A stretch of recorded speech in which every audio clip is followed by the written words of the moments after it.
bismillahi arrahmani irrahim alhamdulilahi rabbilalamin wa sallallahu wa sallama wa baraka ala abdihi wa rasulih nabiyina muhammad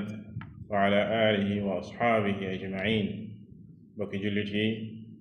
noo ngi dellu si jotaay yi ñu sumboon ci bind bi ñu duppee tahdib siira annabawiya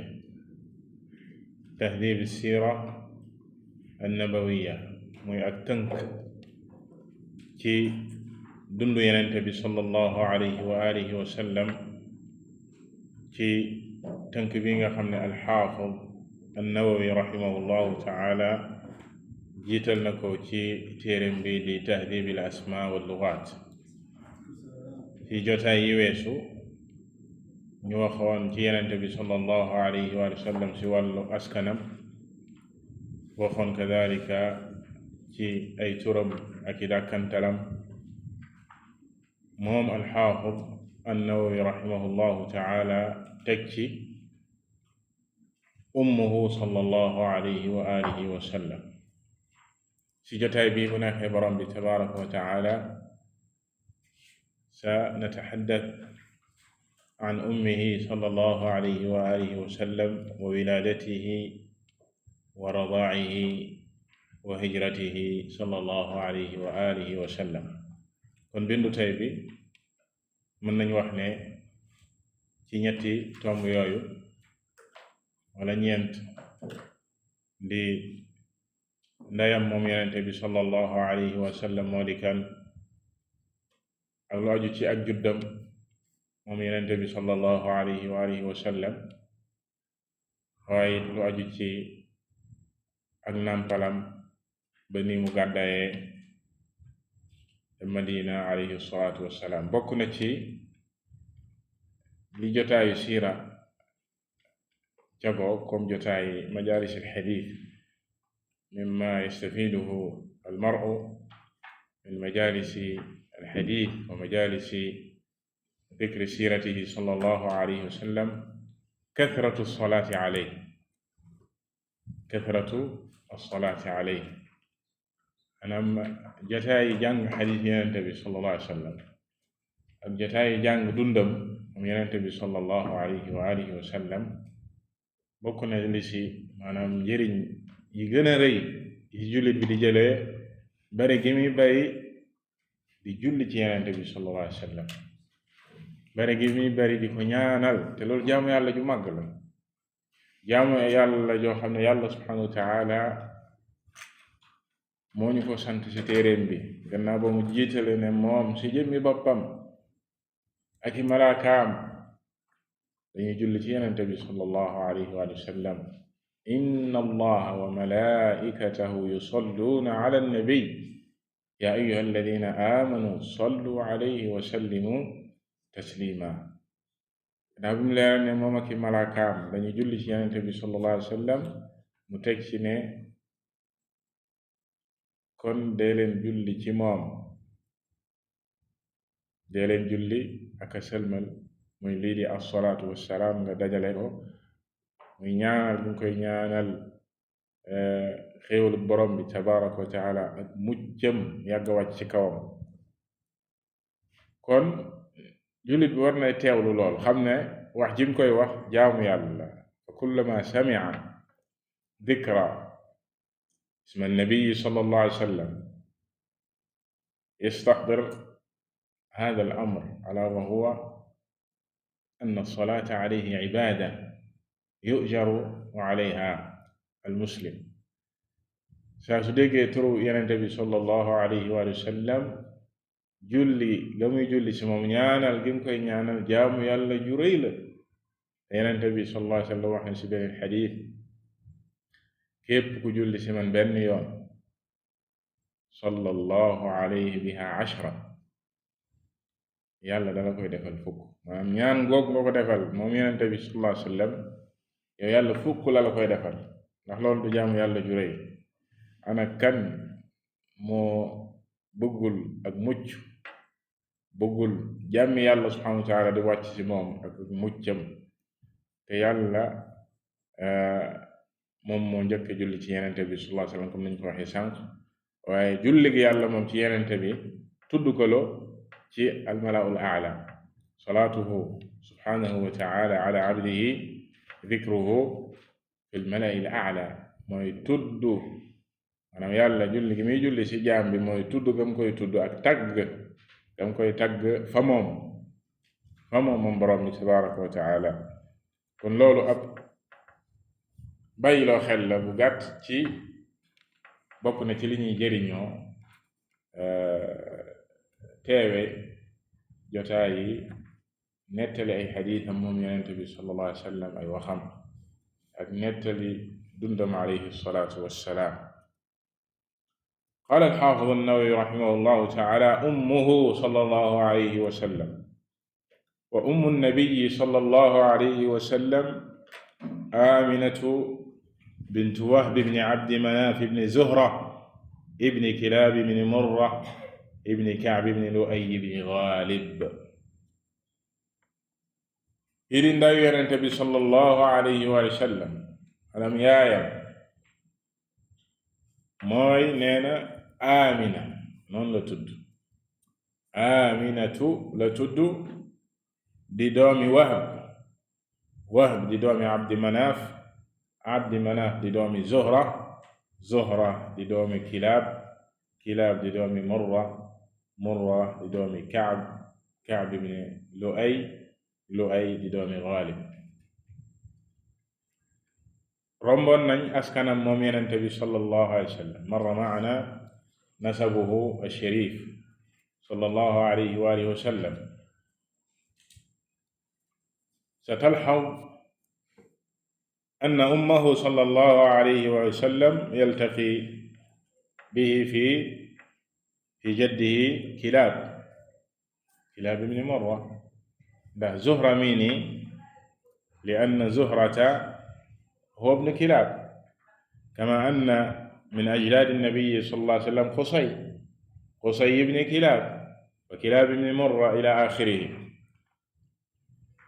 إذن زهرة وقصي ابن كلاب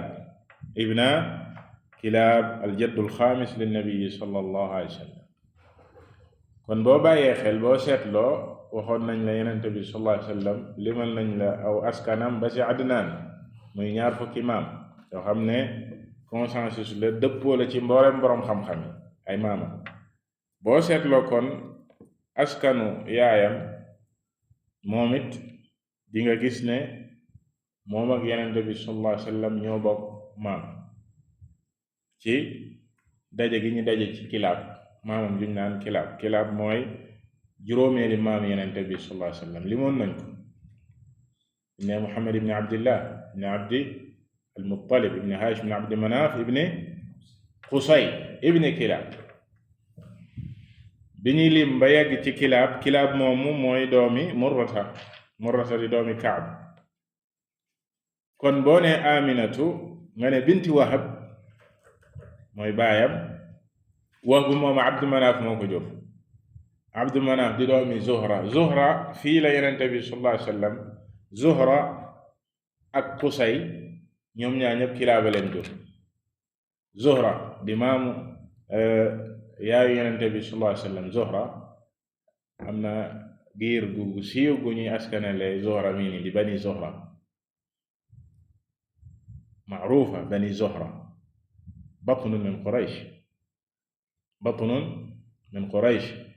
am na saaba yu bari ci giir gi lañ bokk kon su mel ni am na si ñoo xam ne ci al-ashara al-mubashsharuna bil janna lañ bokk su mel ni Sa'd ibn Abi Waqqas ci bani Zuhra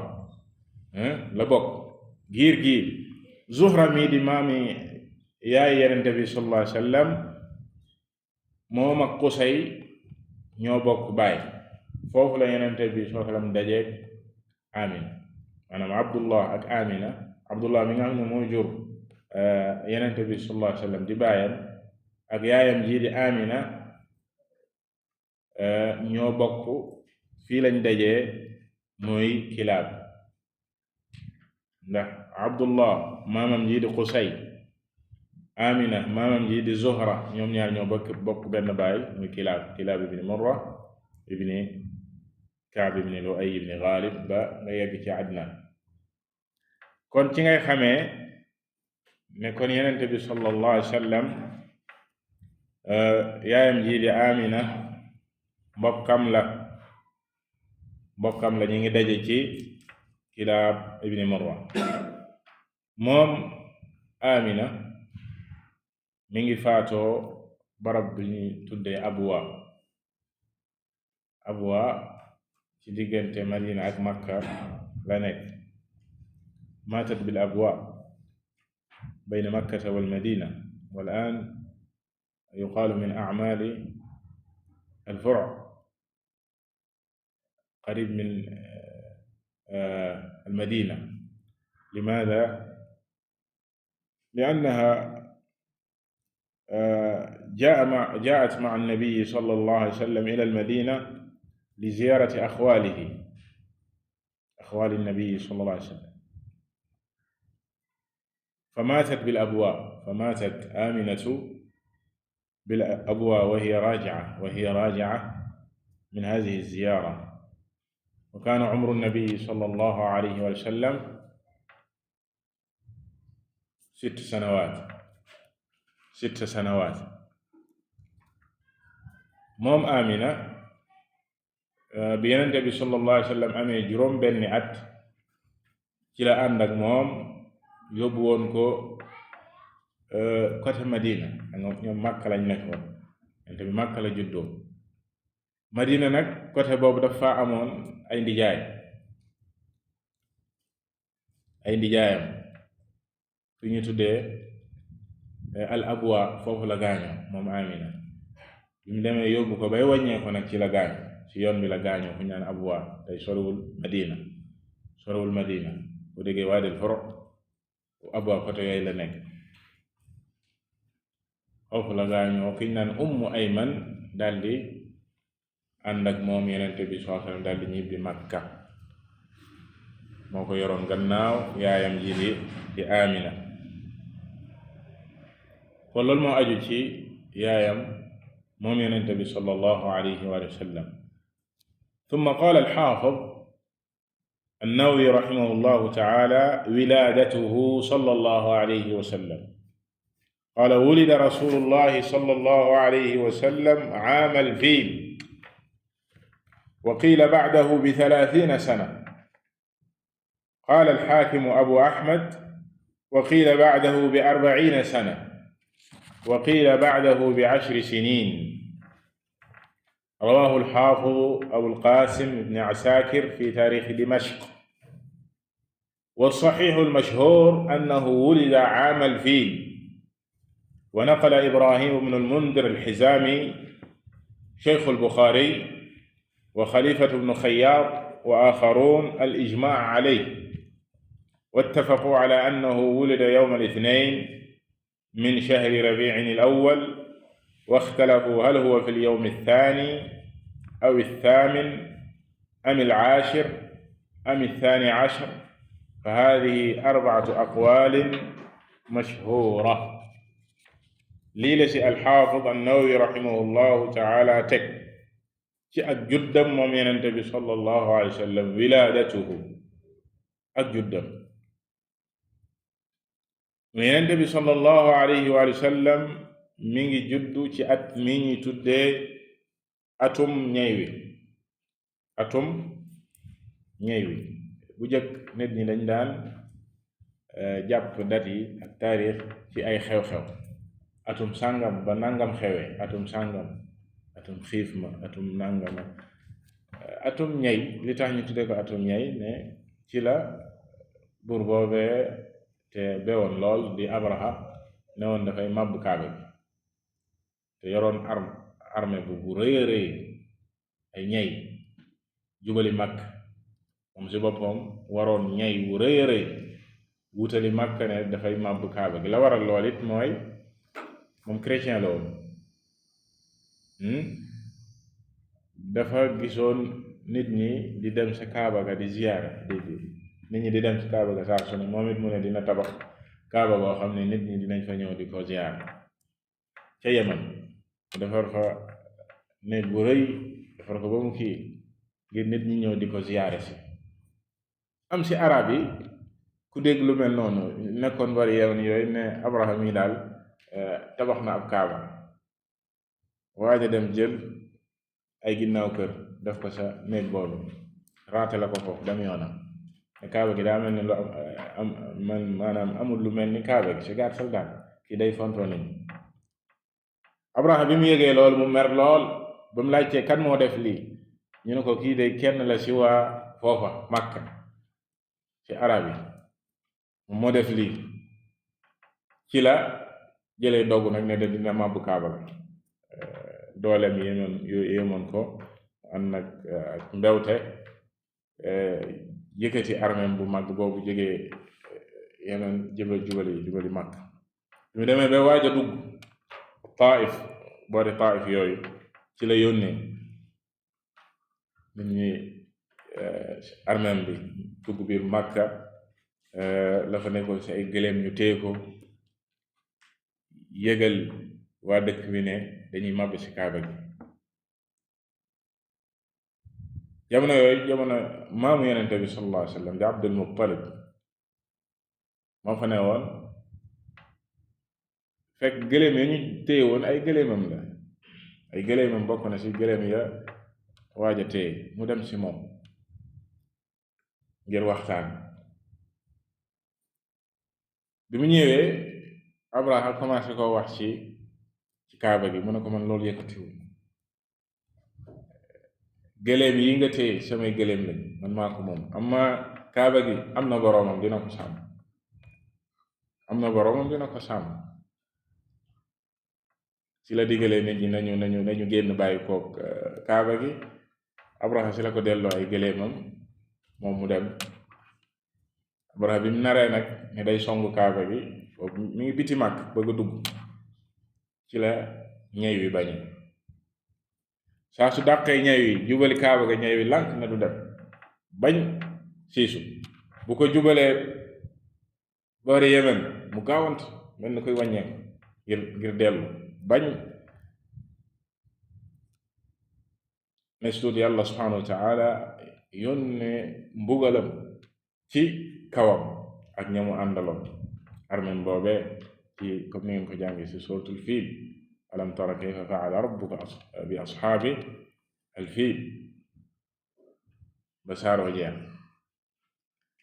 yàlla yónnee ko ay picc yoo xam ne sax ci sawara lañ jëlee ay xeer yoo xam ne ku mu laal da ngay alko tayran ababil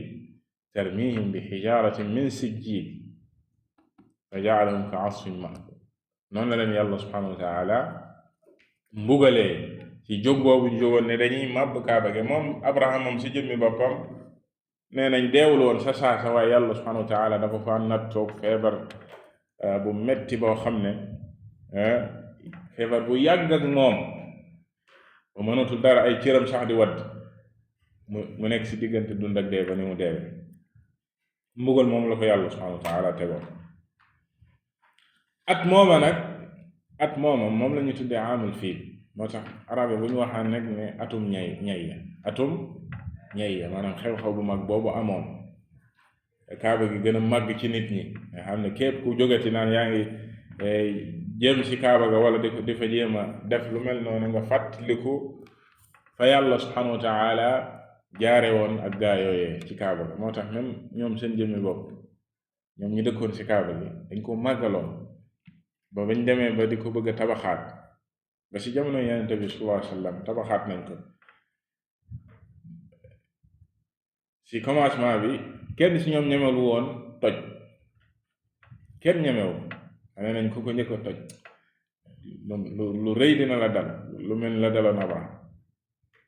ci lañu waxtaan ba ku am fit ci ñoom daal ne moom mooy njëkk a dóoree dellu këram bu ñu xëyee suba bu ko dara dalul léegi ngeen ñu dóoree pikk bi xeri toj mu ne arrêté la ñu arrêté mu dellu këram ñu xëy dara dalu mu ne kon yàlla duñ def dara nañ ko kii. ci lañ ne daanelaatee kaaba gi tabaxaat ko comme ni ko Yonent bi sallallahu alayhi wa sallam waxoon suñu Aïcha, lawla anna qawmaki hadithu ahd, maanaam bu fekkuloon saw nit biñ duggee ci lislaam yàggul dinaa tabaxaat kaaba gi delluwaat na ko Ibrahim tabaxee woon, ndax Quraysh biñ koy tabaxaat dañ ko wàññi, du nii mu tol tey la toloon. am na lu ñu tuddee alxijr, loolu ci kaaba gi la bokkoon, waaye seen financement matewu ko woon, ñu wàññi ko. waaye biñ ko wàññee bàyyi nañ mandarga bi wane ne lii ci kaaba gi la bokk. kon at moom la ñuy tuddee aamul fiil. mu ne am na ñu ne nag wa qiila ba'dahu bi 30 sana, gannaaw xew-xew boobee ci 30 ans ci la Yonent bi juddu. qaala abu abdillah alxaakim abu ahmad afwan alxaakim huna abu ahmad wa laysa abu abdillah, shaykhu abu abdillah alxaakim saaxibu almustadrak, shaykhu alladi huwa abu ahmad alxaakim huwa alqaa'il huna. qiila ba'dahu bi 40 sana, nee na am na ñu ne gannaaw xew-xew bu mag boobu ci 40 ans ci la Yonent bi sallallahu alayhi wa sallam judd. wa qiila ba'dahu bi 10 sinin, am ñu ne noono gannaaw xew-xew boobee ci fukki at kese la. wax yi yëpp rawaahu alxaafid abul qaasim ibn asaakir. waaye am na si boroom xam-xam man yaqul bi anna haadihi awhaam rubbama tasaxafat 40 sana bi 40 yawm aw 30 yawm aw 10 sinin aw 3 sanawaat riwaayaat. qaala wassaxiixu almashhuur annahu wulida aam alfiil, wa hakada qaala kadalik fi sharxi muslim, qaala ala saxiix almashhuur. wuute yooyu am yëpp, waaye nee na li wér te wóor te gën a siiw mooy ne daal ci at moomu la judd. aam alfiil si la juddu. tontu ne wuute am na si, gannaaw gi si la nettali kii di Ibrahim ibn al-Mundhir al-Hizaami, Cheikh al-Bukhari, tuwuffiya sanata 36 wa 200. Khalifa ibn Khayyat, saaxibu tabaqaat, mu tuxal ak ñeneen tuxal ci ñi consensus ne aamul fiil la judd. boroom xam-xam yi dëppoo nañ ci, waaye dëppoo googu hada al ijmaa منقوض هذا الإجماع كما ذكر النووي رحمه الله نفسه في شرح مسلم. قال ودع القاضي عياض الإجماع على عام الفيل وليس كما ادعى واتفقوا أنه ولد يوم الاثنين في شهر ربيع الأول وتوفي يوم الاثنين من شهر ربيع الأول، واختلفوا في يوم الولادة هل هو 12 أو 8 أم 8 أم 10 أم 12 كما قال هنا. mu ne dëppoo nañ ne nag bisub altine la judd. loolu amul wuute ci boroom xam-xam, bal xadis bu wér ñëw na Yonent bi sallallahu alayhi wa sallam wax ni ci xadis abi Qataada, jaa fi xadis abi Qataada annahu qaal su'ila an yawm al-ithnayn, an sawm yawm al-ithnayn, faqaala fiihi wulidtu wa fiihi unzila alayya. xadis inda Muslim, xadis abi Qataada. mas nañ ko laaj woor gim daan woor bisub altine, wala woor bisub altine lan mooy àtteem, mu ne bés booba de si laa judd, bisub altine si laa judd. xadis wér si Sahih Muslim. kon amul wuute ci ne altine la judd, waaye nag ban altine ci shahr rabi', ndax dëppoo nañ ne ci shahr rabi' al awwal la judd, dëppoo nañ ne ci weeru gàmmu la judd, rabi'in al awwal dëppoo nañ ne altine la judd. ittafaqu ala annahu wulida yawm al ithnain min shahr rabi'in al awwal, lakin fi ay yawm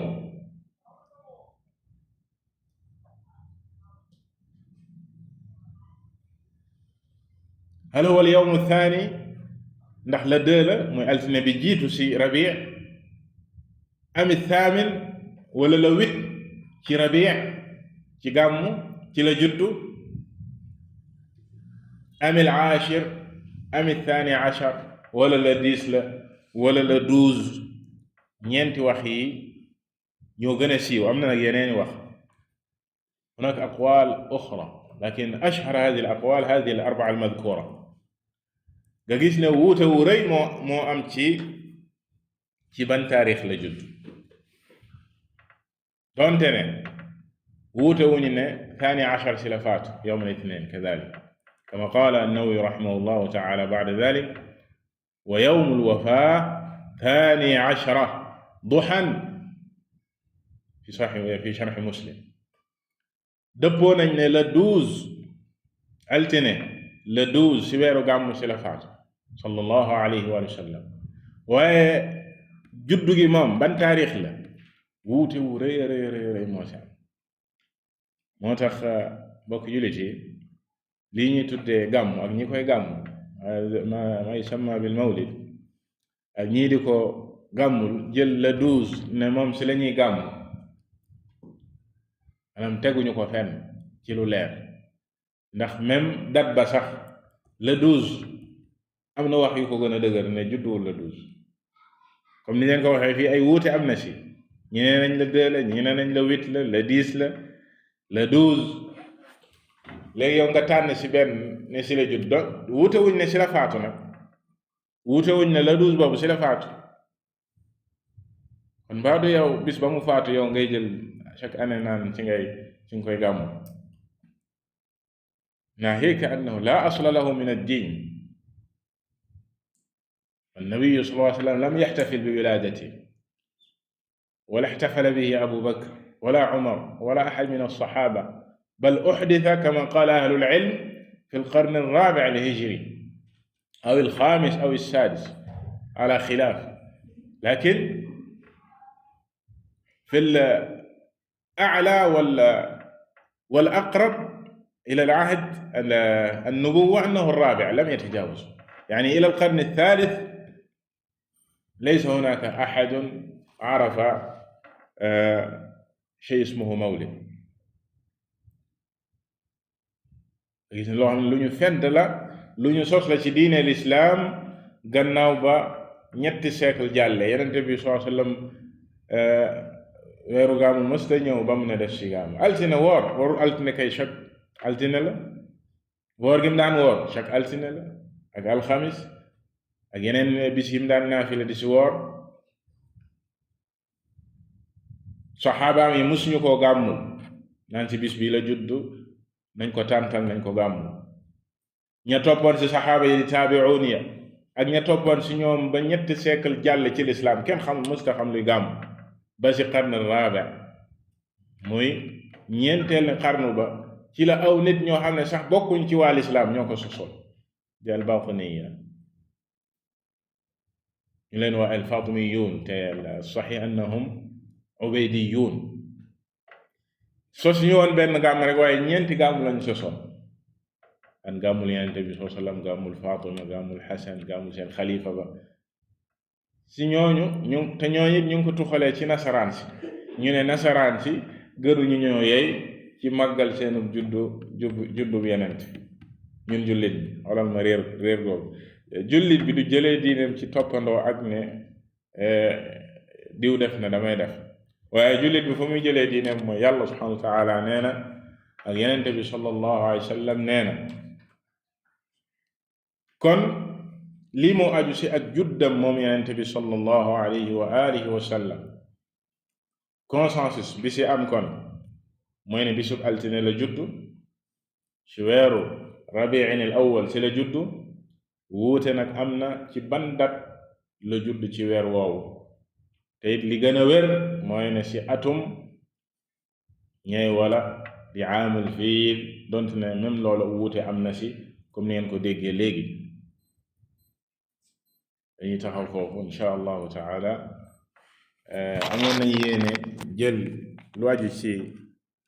الرضاعة والهجرة لكن الوقت قد لا يسمح والبحث في الهجرة طويل ما يتعلق بالهجرة طويل إن شاء الله تعالى si jotaay bii di ñu ñëw ci lamsa teg ci lu aju ci ak nàmpalam moom Yonent bi sallallahu alayhi wa sallam ak gàddaayam والله تعالى أعلم وصلى الله وسلم على نبينا محمد وعلى آله وصحبه أجمعين